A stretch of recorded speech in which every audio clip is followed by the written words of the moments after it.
안녕하세요. 평택 뉴스 브리핑의 신세아입니다.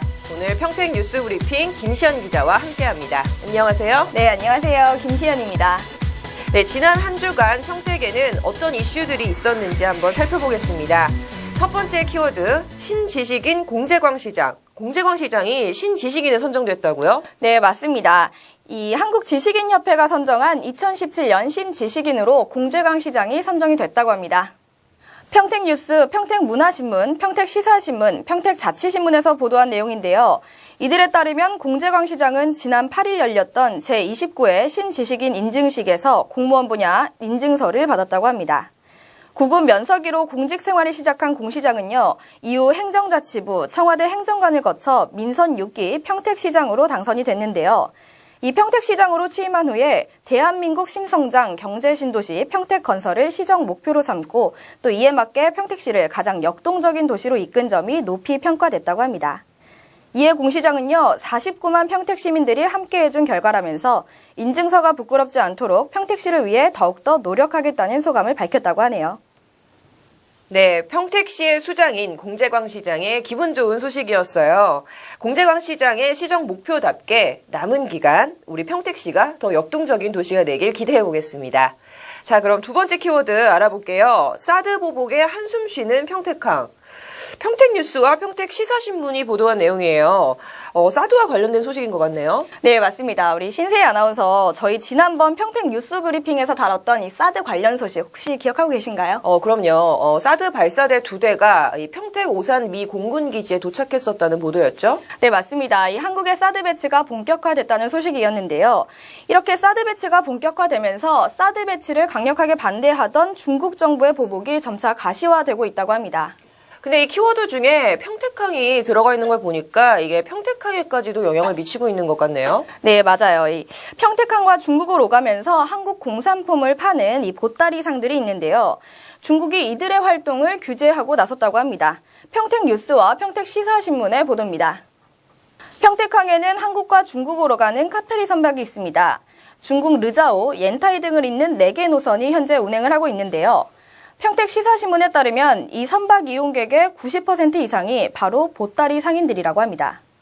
보따리 상인들은 일주일에 3회에서 5회 정도 중국을 드나들면서 화장품과 농산물 등을 사고 파는 일을 하고 있다고 하는데요.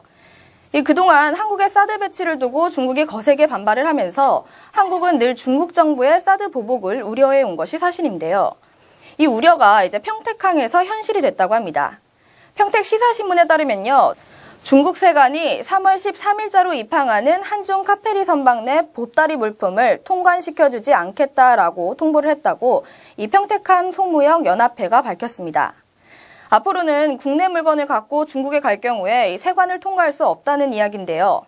이 때문에 보따리 상인들의 생계에 비상이 걸렸습니다. 평택뉴스와 평택시사신문은 이런 중국의 보복이 계속될 경우에는 결국 카페리 선사들도 경영난을 면치 못할 거라고 예상을 하고 있는데요. 실제 선박 이용객의 90%를 차지하던 보따리 상인들이 당장 배를 타지 않는다면 이제 그만큼의 경영 적자가 발생하기 때문입니다.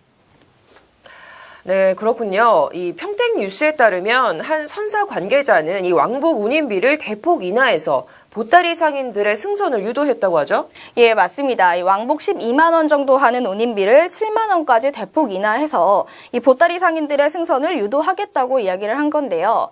하지만 이 역시도 경영난을 해소해보고자 하는 어쩔 수 없는 고육책인지라 이 현재로서 보따리 상인들이나 선사들을 위한 마땅한 대안책은 없는 상황입니다. 네, 또 평택시사신문을 보면요. 지난 15일이죠. 엎친 데 덮친 격으로 중국은 중국 관광객의 평택항 입항도 금지시키겠다고 통보를 했다고 해요.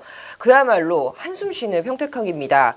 사드 배치 결정에 따라서 한중 관계가 굉장히 불편해지면서 피해가 눈덩이처럼 커지고 있는 상황이잖아요. 사드 배치와는 별개로 운영될 수 있는 정책 마련이 시급해 보입니다. 네, 마지막 키워드입니다. 정체된 천안-평택-고속도로. 이 천안과 평택을 잇는 천안-평택-고속도로 사업이 지연되고 있다고 하죠?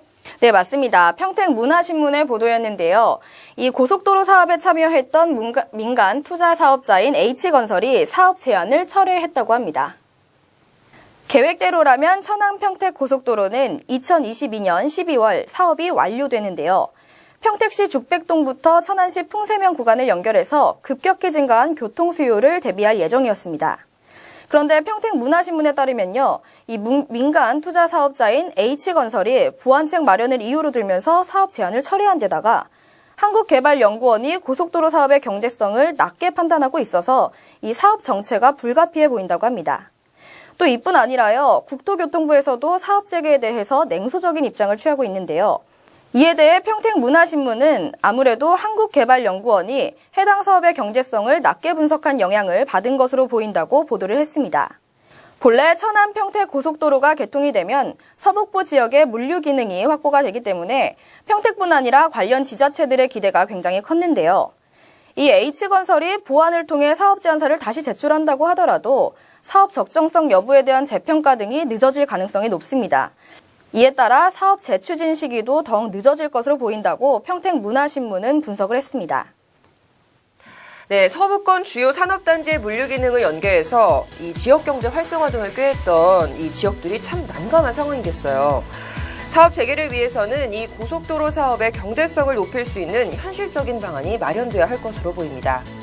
지금까지 평택뉴스 브리핑이었습니다. 시청해주셔서 감사합니다.